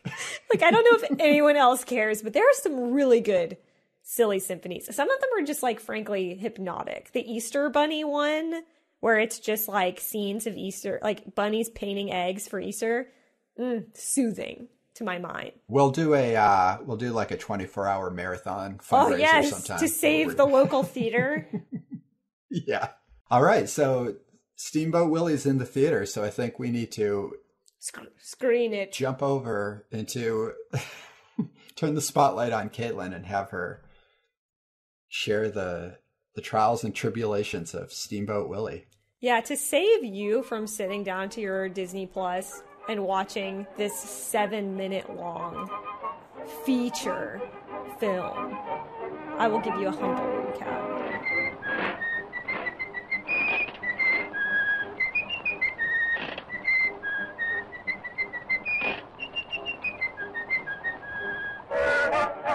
And it begins with Mickey Mouse himself, we hardly knew ye at the time, doing his iconic whistling and dancing at the ship's wheel of this river steamboat. And keen-eyed viewers will know that this is literally the same exact clip and animation that's been traced over for the Walt Disney Animation Studios, I guess, like, logo sting at the beginning of any Walt Disney Animation Studios movie. They have a nice flipbook section. That's where this is from. So, Mickey Mouse piloting the steamboat, and then Pete comes up behind him. Now, Pete is the iconic fat cat character that I think later audiences will recognize from... He's in, like, a Goofy movie, and his design has changed quite significantly. But this is also the birthplace of Pete as a character. And he stomps up on the bridge. He's like, Mickey, get got. And we have a fun little tussle. He tries to throw Mickey off the top of this captain's bridge and kicks at him. And the kick wraps all the way back around behind him and kicks his own self in the butt. Delighting audiences everywhere, even to this day. And Mickey is suitably cowed. So Mickey runs down the steps to the main deck, I guess, and he slips on a bar of soap and he hits a bucket, and then he encounters a parrot that mocks him gleefully and laughs in a really appealing way. He has a nice animation here where he's laughing at Mickey, and Mickey dumps a bucket of water on him. So Pete's watching this. He's very, upset, but also... He's like, I'm going to help myself to some chewing tobacco, which is not something you see a lot in this day and age, but he horks down some chewing tobacco, and then his teeth open up, and he launches a chunk of spit out into the front of the boat, and then the wind catches it and blows it back and rings the ship bell that's up behind him. And he thinks that's absolutely hilarious, so he tries it again. He flies a little too close to the sun. It smooshes up into his face. So, Pete hoisted by his own chewing tobacco. The steamboat is continuing its journey, and it makes a stop at a place that is called Podunk Landing. I'll let that hang. Podunk Landing. Where there's a cow waiting to be, measured in some way. So Mickey comes out and he wraps his belt around the cow, but the cow is noodly skinny, has a hot dog body, so he doesn't quite fit. And some cow related hijinks ensue. Mickey's trying to make this work and the cow sprays him with a loaded gun of udder milk, just gushes into his face, which is a lot. So Mickey's trying to solve this problem of like, how do I get this belt to be tied around this cow so that I can lift him up on this rope and this crane and get him onto this boat, this important cargo. And he looks around and he finds this big haystack. So he shovels a big thing of hay into the cow's mouth, and it perfectly makes him thick and rotund enough that the belt is snug and tight. So that problem is hastily solved, and the boat goes on its way. But in the meantime, Minnie is chasing alongside the boat, and she's yelling, and she's kind of like, ah, like trying to get Mickey's attention. And she's trying to get on there, and she gets hooked by the crane of the boat. It has like a big, kind of like a fish hook on the end, and it sort of becomes snake-like in a very horrifying way. And it hooks Minnie, and it brings her onto the boat. And she's brought a ukulele with her. I should mention that she's had it this whole time. She had it earlier when she was running alongside the boat. And she drops it, and a goat that I guess we can presume also came from Podunk Landing is there. And this is where stuff gets really wild. The goat eats the ukulele, and at first, oh no, like Mickey's like, this isn't good. Well, it actually turns out to be really fun. There's musical notes everywhere. A lot of weird stuff is happening. So they turn the goat into this musical crank, and Mickey pops his mouth open, and Minnie's like cranking his tail like it's whatever those were, gramophones, I guess. Old-timey music things. And music is like spraying out of this goat's mouth. And now we're kind of fully into, this is kind of like a music video with a little story at the beginning. So this is like the music video part. So in time to this wonderful song, Mickey is turning all manner of regular boat items that we all know super well into musical instruments. For example, there's a row of variable size, like descending size frying pans on the wall, and he's utilizing ship spoons. There's normal spoons on a ship to bang out a little tune. He brings out one of those, what are washboards?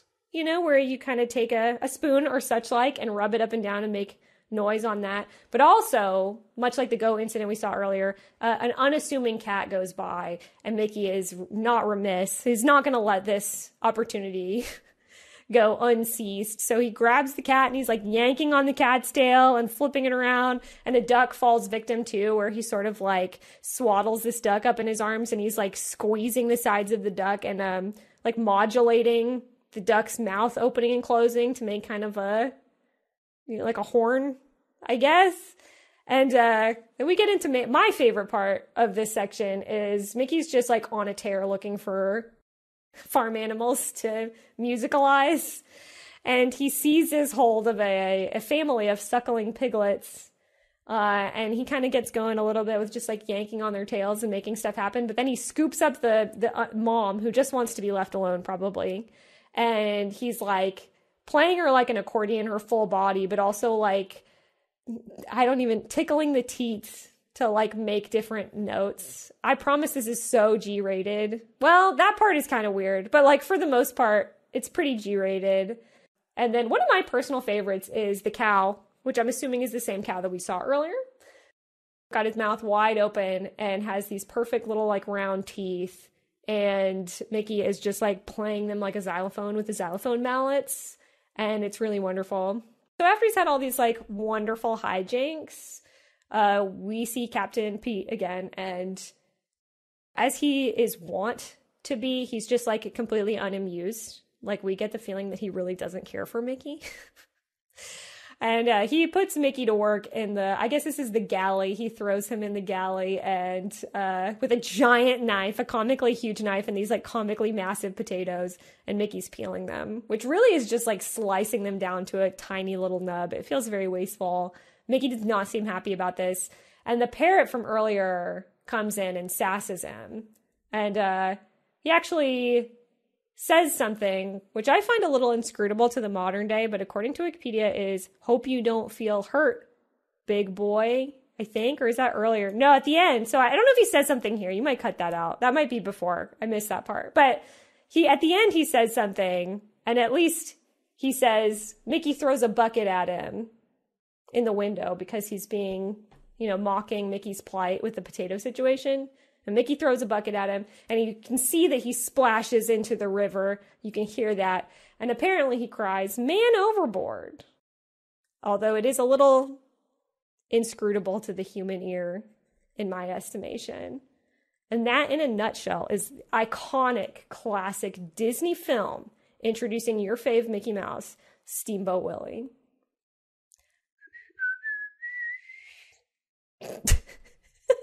The amazing thing that you're not privy to, being an audio-only format, is Caitlin told that whole story in black and white, which was very impressive. That is true. Thank you for noticing. I was putting a lot of effort into it. I'm trying to be authentic. Yeah, I appreciate that. This, just to speak slightly outside this cartoon for a second, this is a real, like, golden era of great jokes, because if you didn't know, Steamboat Willie is based on Steamboat Bill Jr., the 1928 film directed by Buster Keaton, which is another iconic, laugh-out-loud classic. It's got the moment that you would all know where Buster Keaton is standing in the street and the face of the house falls, and he just happens to be in the perfect spot to pass right through the attic window, so he's left standing. And of course, that's only one of like a million other great disastrous gags. But apparently Walt loved that film as well. So the general idea of Steamboat Willie is inspired by that film. So shout out Buster Keaton. Yeah, I didn't know that until today. I don't know how I missed that little nugget of backstory. I also didn't know about the jazz singer thing too. And I will say, like, one of my favorite things about looking back on old animation is thinking about the context in which it was made. Because it just, if you see stuff like this when you're a kid, you don't really, generally, you're just kind of taking it as it is, or like, oh, this is, an old cartoon. But then thinking about, like, what was Walt Disney watching that he was really into that made it into this? Especially because, as we were talking, I think maybe off the air before, just about, like, how weird some of the choices of things to include in these cartoons is. And you have to think, they're pulling that from somewhere. They're not just like crazy people just being like, what if it was a cow? Maybe, but they're just products of their time. Yeah, I think that's something, there's many things that like will make Walt Disney stand out from the crowd. And I think one of the main ones is he was in pursuit of a cinematic feel, because even with Steamboat Willie, you start to get more interesting framing than you are in some of the other shorts of the time, like Felix the Cat. I think a lot of just directors who were in this industry were thinking of their work only as like a staged scene, not like through the lens of a camera. But as we know, Walt loved his camera and his technology. So even early on, he's moving the camera around like in ways that are cinematic, like following Buster Keaton's moves and other directors of the time. And also the way like his animators would say Walt embodied Mickey. He was an actor, and so were all his animators, right? Any behind the scenes featurette shows Frank and Ollie like acting out the characters in front of your eyes, and then you see the animated version and the motions and the gestures, and at least the spirit is all there. Like, these people were movie makers, like, all around. They just happened to be in animation. Yeah, one of my favorite stories. I'm always hesitant to jump in with these just because it's kind of, you can just tell that we're like ready to talk about everything that Walt Disney ever did in like his whole life. But one of my favorite Walt Disney stories was, I'm pretty sure it was for Snow White, which was like their first ever feature film, big time, like big advancement. And when he was pitching it, basically to everybody in the studio, they had like an all hands assembly meeting, and he pitched it and he just acted out the entire story. And people loved it and like went nuts at the end. And I think that's just a really cool story, because he was just like, hey, everybody gather around. So I got a cool idea for a movie. It starts with this. And then he's like doing all the parts and like being very theatrical. And that's just like, they all had that energy, which you kind of have to be an animator. Yeah, you really, I mean, it's so much labor. You really have to believe like the gesture you're going to, illustrate over a series of like hundreds of frames, like you were describing, like with your own project, like the pursuit of the illusion of life. I mean, you have to really want that thing to come alive. Otherwise it's not going to get finished. Okay. So I looked up a couple little things while you were going through the plot, because I think some things need to be answered. Podunk, the doc that we met earlier, is defined in the American National Dictionary as an imaginary small town considered typical of placid dullness and lack of contact with the progressive world. But you don't have to tell me. I grew up in Oklahoma. Just kidding. Sort of. No, I'll put a laugh track in there. That was funny. Thank you. Well, I don't want to offend all Oklahomans out there, but also I said what I said. It's true. Yeah, I mean, some of the watching this short again, it's part of it is, the technical thing. Like that's the interesting thing with animation. Like when we talk about our podcast being about the mystery of animation, to me, I think sometimes that means like, was this a choice, or was it like a limitation of resources? Like the setting of this story is a vast open rolling hill landscape. And part of that might be because Walt, these times, like people were truly growing up in the middle of nowhere, like small, tiny new towns. Like even when we talked about Don Bluth, like he's like another generation, but he was like riding a horse into town. I mean, what was Walt riding? Back in the day. And I will say this is a great time to talk about Walt Disney's hometown, which is exactly the epitome of what you're saying. And also was very clearly this huge inspiration for Walt Disney's pursuit of this idyllic Americana. But Marceline, Missouri is where he grew up, like kind of in his childhood. And it's the middle of nowhere. And he loved it. I guess like you can read that the Main Street USA at the Disney theme parks, which is kind of, you walk into like the Magic Kingdom and there's the big run, like street running down straight ahead of you that goes to the castle, that kind of thing. And it's very like old timey American, maybe like Midwestern sort of style, small town USA feel. And it's all rooted in that.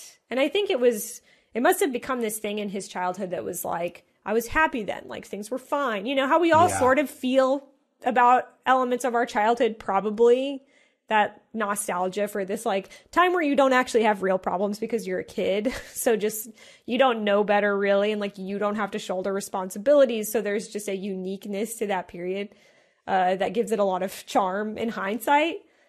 So it's just interesting that I always kind of assumed some of that small town and like farmness of old Disney cartoons had something to do with that childhood, and then always having this fondness for rural America, just built in.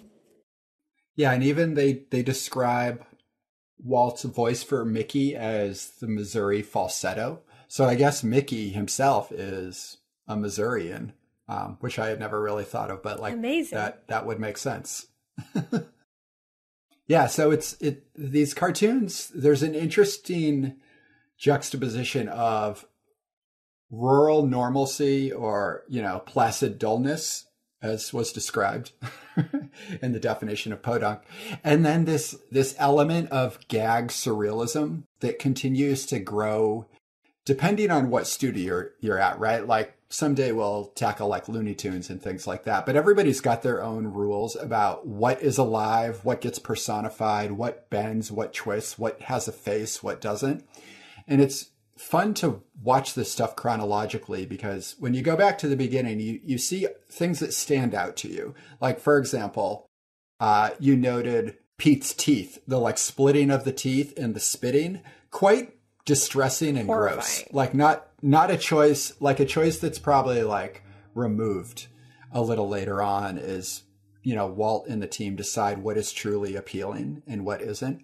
So there's that sort of stuff that's constantly popping up and changing. Even in Mickey's look, which we can get into more specifically a little later, because there's a lot to be said about his look. But in terms of other elements of the story surrounding him, like the way the hook works, the way it like politely lifts Minnie's skirt and grabs her undergarments and then like places it back. Like choices like that aren't going to happen in later Mickey because the world becomes more settled. Like you're not going to see a hook personified in like a 1942 Mickey cartoon. Like these like strange elements are such a product of this time of like straight up gag cartoon. So it's interesting to think about how the art will grow. Well, yeah, it's like they were so thrilled at the idea. Like imagine that you had just invented like cartoons, which obviously is not literally what happened here. But just like cartoons didn't exist and then you make them, like you will make anything move because you can now. So I think some of that is that they're like, how could he spit the tobacco? Well, like don't have him spit. Have him just like smile super widely and then animate only 2 teeth. And it's also funny because some of that is probably economical. Because another thing that you'll notice, it's probably like a 2-pronged situation where like they don't have the 12 principles yet. We haven't reached that era. And that includes stuff like arcs in the motion that make things more realistic, you know? So if I like sweep my hand out to grab something, my hand like moves in this arc shape in the air. And in rubber hose animation in the 20s and 30s, a lot of it was like hand here, hand go over here in a perfect line. And that's why like the rubber hose is really appealing because then you can just animate that hose arm to follow the action. And it just saves you some time and energy and some planning. So they got better at that kind of thing over time. And as the excitement faded of like, what can I do with this? Like, what can I do that? And also, I can do this faster now. So it's not like wasting a bunch of money or it's going to take me a really long time to animate him spitting out this whole tobacco in like a full, like, he, you know, leans forward slightly and then he rears back and then he spits it and his lips are moving. That was a lot to take in at this point, and they're still figuring that stuff out. I was thinking about the song as well and the inspiration that comes from the music. So the soundtrack to this, like the main song that keeps reiterating through, you know, Mickey's like music video performance as you described it. The song is Turkey in the Straw, which I think I mentioned earlier. It's a American folk song, 19th century. I'm curious to think like illustration wise, the look of the cartoon in the 19th century hadn't yet really like emerged. You'll see anthropomorphic characters like you'll see like Currier and Ives plates, like they're the studio that would create the big prints of like middle-class citizens on the pond ice skating in the winter. But they would also do like scenes of cats because people just have always loved cats. And they're not cartoonish, but the cats are like up on their hind feet doing human-ish things. And it's interesting to see those little bits of like culture from visual art. And then music-wise, you see Turkey in the Straw lyrically is quite an absurd song. Like if you look up the words. Belt some of this, please. Yeah, let me find a good phrase here. Went out to milk and I didn't know I milked the goat instead of the cow. A monkey sitting on a pile of straw, winking at his mother-in-law. I'm not going to read more because like I just feel like there's some racist things that I'm just not going to get. There absolutely is. Even in just simple phrase. Correct. Like there definitely is. And I'm just not even sure where they're coming up. I might have said some of them already. So I won't read anymore. But there's this cartoon feel in these lyrics as well. And it, even in songs like these darker eras in history, like these cartoonish feelings and ideas are also like juxtaposed with like awfulness, sometimes war or, you know, racism or other like human inclinations. So it's interesting to see all these things pulled from and then brought into a cartoon that holds up, right? Like we would say Steamboat Willie holds up pretty well. Like it's not really problematic, right? We're all good with this cartoon? I think so, as far as I know. Beyond the obvious issues that Disney cartoons have, which we can save for another time, or, you know, people have spoken more eloquently than us. Yeah, we can keep this a fun, bright episode. I don't want to go down that route. But all I'm getting at is the melting pot of ideas that is contributing to these cartoons. It's really fun to dissect because there's just a whole history of music culture and visual art culture. Because I think, at least when I was a kid, you would see a cartoon and it felt like it was born from nothing in a way. Like there was no point of reference for something that looked like Mickey before Mickey. Other than, other cartoons of the time, but there was something... the ancient cave paintings of proto-Mickey. Yeah, but you know what I mean? It's like Disney seemed to like emerge in your brain as a kid, like fully formed and completely independent of anything, aside from like the fairy tales it was adapting. And this cartoon just feels like such a symbol of that because people are constantly like, if you don't know, they're like, oh, the first like cartoon is Steamboat Willie, or the first cartoon with music or whatever. It gets credited with much more than it's actually responsible for. Yeah, I was certainly like guilty of thinking it was the first cartoon at some point in my life. Maybe it's just spoken with such reverence because like it's just enshrined in that way. Yeah, I think because it's just like the perfect formula of things. And now something that's not perfect yet in this cartoon is Mickey. And I don't want to get into all the iterations of Mickey, but we can like focus in on, who he is at this point in history. So Mickey as a character it's interesting to see what we call appeal in, the late 20s. I wouldn't say Mickey's like that likable. He's funny, but he's quite mean to animals. And at the time, was it more funny to be mean to animals than it was to be kind to them? I don't know. Probably. But I will say, too, like, you're exactly right. And, like, there's a mean streak in early cartoons in general where they're like that. Yeah. It's either, like, animals are just, like, pranking people relentlessly or being really violent in obviously a cartoonish way. So it's not, like, gory, but... sometimes like pretty messed up stuff can happen in early cartoons. And it is interesting because it's definitely not how any of those characters really have evolved into the modern day. And maybe like Looney Tunes is the one that skirts the line the closest. But like Mickey could be straight up mean in some of these shorts where he like definitely isn't decades down the road. He's turned into something much, much more pleasant. Yeah, and like some quotes I was reading, people were referring to him as like mischievous, which today we would look at what he's doing as kind of cruel, not mischievous.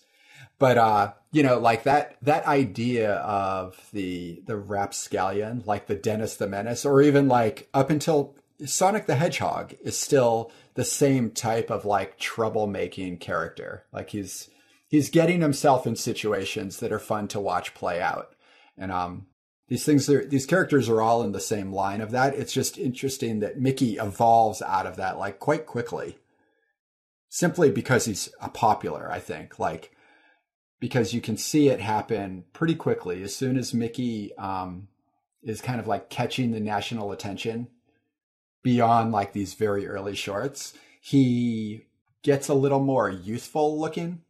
And he becomes a little more naive and a little more polite and well-mannered, which I guess is just playing to the crowd more. It's like people want him to be friendlier because he's like a cultural icon. Yeah, it feels to me, I don't know if this is accurate or not, but I've seen some really cool Mickey Mouse dolls from the time, when Mickey Mouse was still very young. And then they were making like plush toys and stuff like that. And so I'm sure it's somewhat correlated that as kids would kind of gravitate toward him and then they want to gravitate towards the kids too. So that then we can, your kid like wants a Mickey plush and they like it and they want to have it or they feel safe around it. So you make him appealing in this targeted way so that every kid would want one of those. Yeah, exactly. And it's basically like a scientific study because it's all like these ideas of appeal that we bring out in cartooning and character design. The goal is to like help the viewer connect with the character. What's the best way to do that? Well, make them cute. What does it mean to make them cute? Well, it actually probably means to make them look more childlike because like human instinct is to take care of a child. So like they get a bigger forehead, like the chin becomes softer and moves in, like the features become rounder in general. And I guess, does that just happen to a lot, these ideas of appeal and simplicity and universal understanding and like a collective need to invest in a design? Does that just happen to align with like cartooning is best done with simple shapes? Because technically you need to do a lot of drawings fast, right? Like iWorks has to sit and do 700 drawings a day. So circles work best. Therefore, cute cartoon characters work best. Like, it's just like a good formula, right? That just means these characters are cute because it's harder to draw ugly stuff or like more anatomical. I think it's like one of those things that is like simple, but also has a ton of layers to it. Because a big thing, if you're reading about appeal, is they'll usually mention something about babies, and often even have drawings, like really cartoonized drawings of like human babies, because they're getting at that with all of these like big round shapes, we're triggering your cuteness and almost your like parental instinct of like, oh, like big eyes and like a big round head and like it's a baby and I feel affection towards it and kind of triggering that. And it's not true across the board, but you can definitely really see it in a lot of Disney stuff. And then certainly I think, cuteness in a character using those features is pretty undeniable. Mm-hmm. And then also the ugliness thing, I think it's just like that's not commercially as viable. So some of it is just like this monetary pressure to pursue one direction. And then why like Don Bluth movies are so strange in a way. Yeah. Because they're so ugly and weird. And then unpacking like why we still like that. But it's obviously like Don Bluth, I think, was never going to be a Disney, even if he wanted to be. Right. Because there's weirdness. And I say that with like a lot of love and affection. I totally get it. So no offense, Don Bluth or Don Bluth fans, but there's a reason that Walt Disney has become, or like Mickey Mouse has become so iconic. And even getting away from the cute thing, it's like simple shapes like that must just be hardwired in the human brain because we're so iconographic. Like we've spent so much of our human history communicating like with pictures and like pictographs, and they're always very simple. And so probably that too is because thousands of years ago we didn't have a ton of, like we couldn't do like full CG renderings on our nothing that we had back then because we like lived in the plains or whatever. So some of it was technological, but it also just seems like we get that. And like branding, it's kind of the same thing. So just using those simple shapes seems to be a win-win all across the board. Easier, cheaper, and people just like, we have spots in our brains that see that stuff and are just like, oh yeah, no, I love that.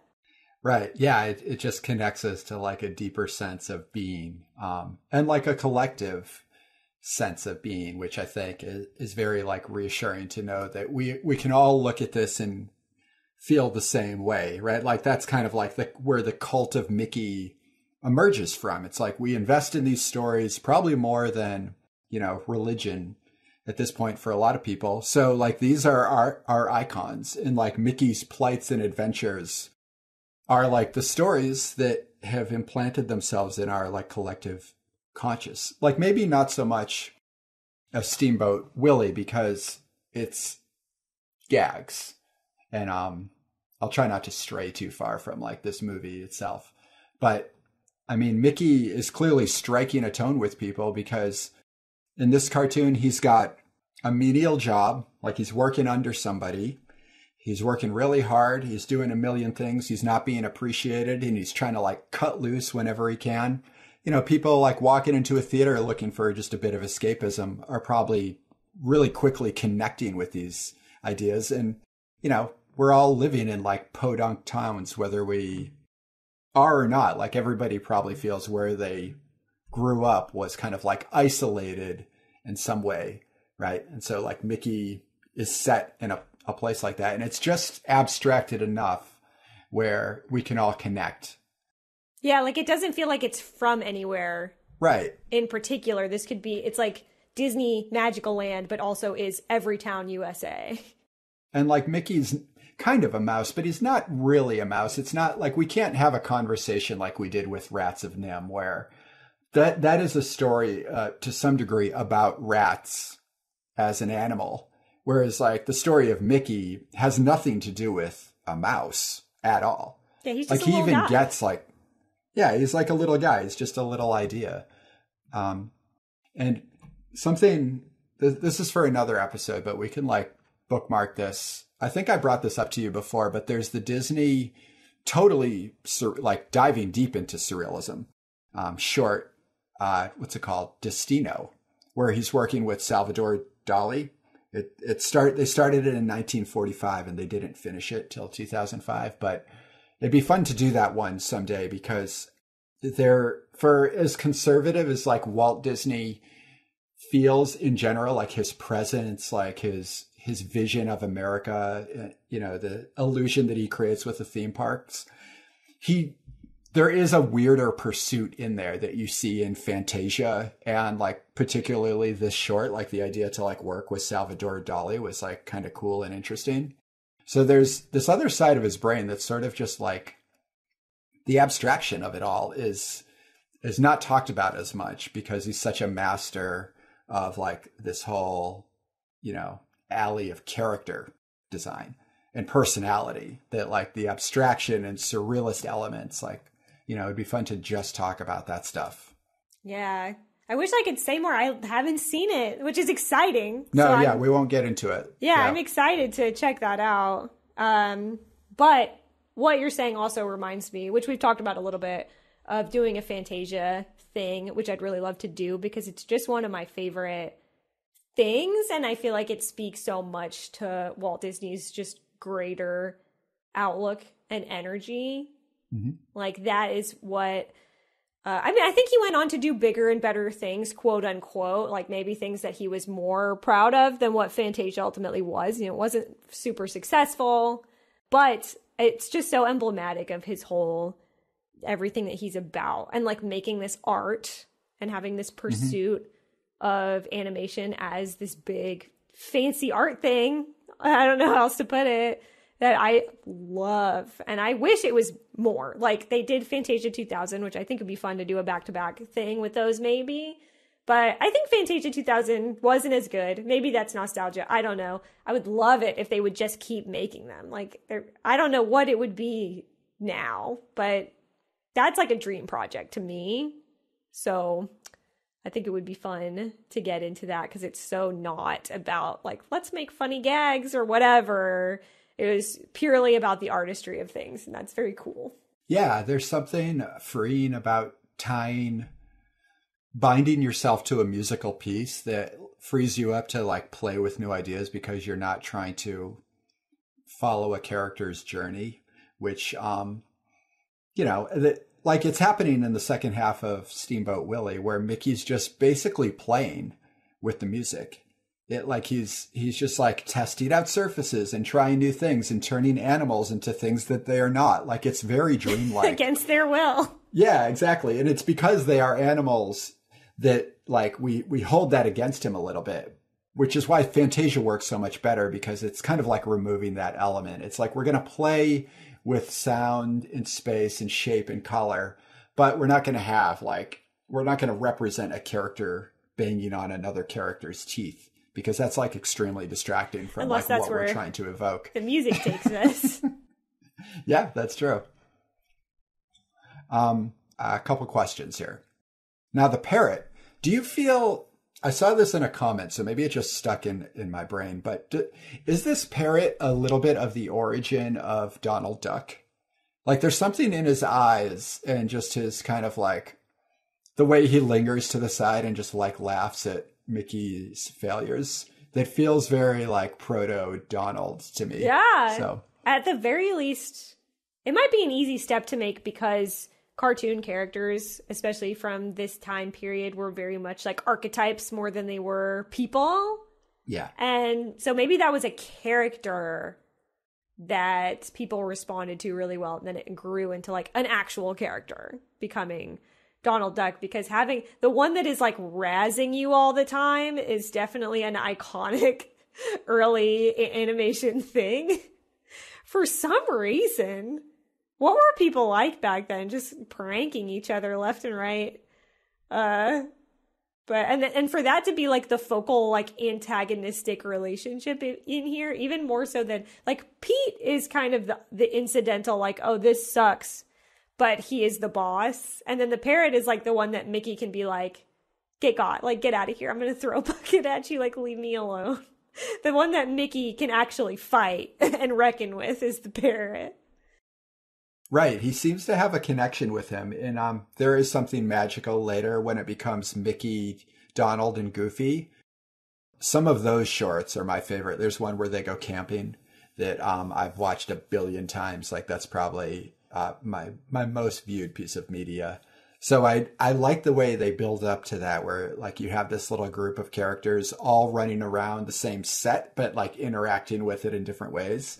And Mickey does need, I think he really locks in when he has other characters to play off, because he's responsible like for so much in this short where, you know, it's hard to really like give him a full personality because he's just sort of like a one-man show.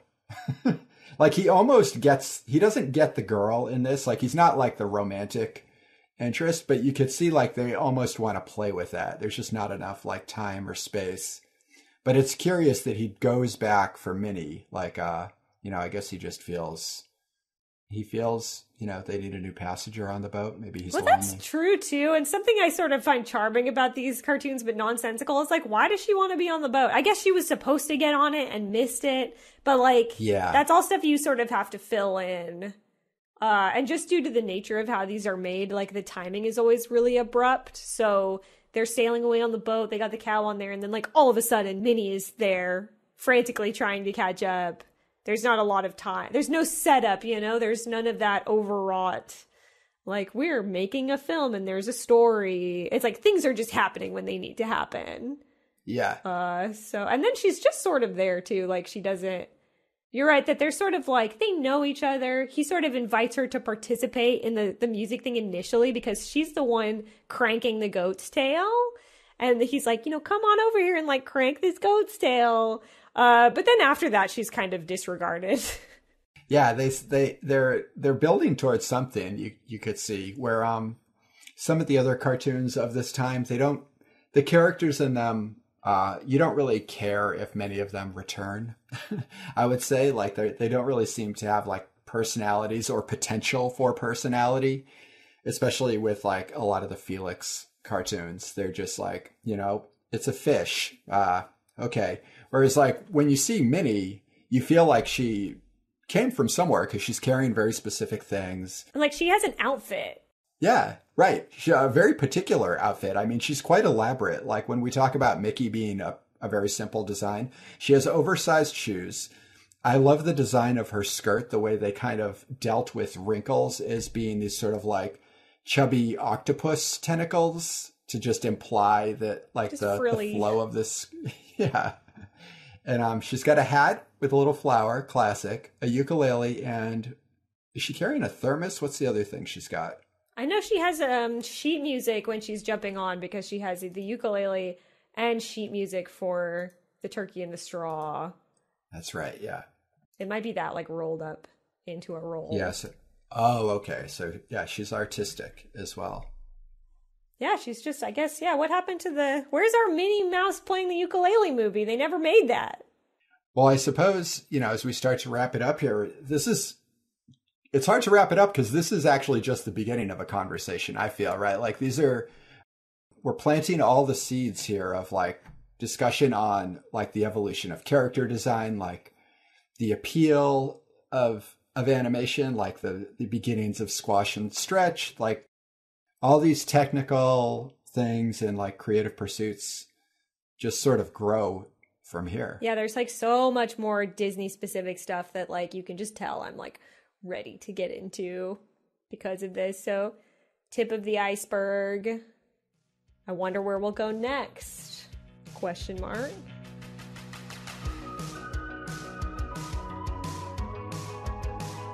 That's all for now. Check out our episode archive and other facts at cartoonfeelings.com. Tweet at us or join us on Instagram, where all kinds of fun is happening for you and your friends. Both of those are at Feeling Cartoons. And if you would like to share your thoughts and questions in a longer format, you can email us at cartoonfeelingspodcast@gmail.com. And as always, if you are enjoying it, we would be super grateful if you would consider taking the time to rate us and give us a review on Apple Podcasts.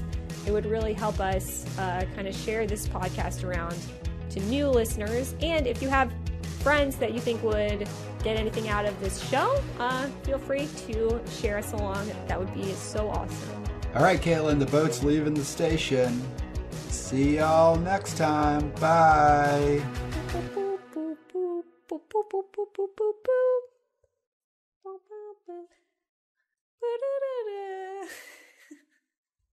Is it getting quieter?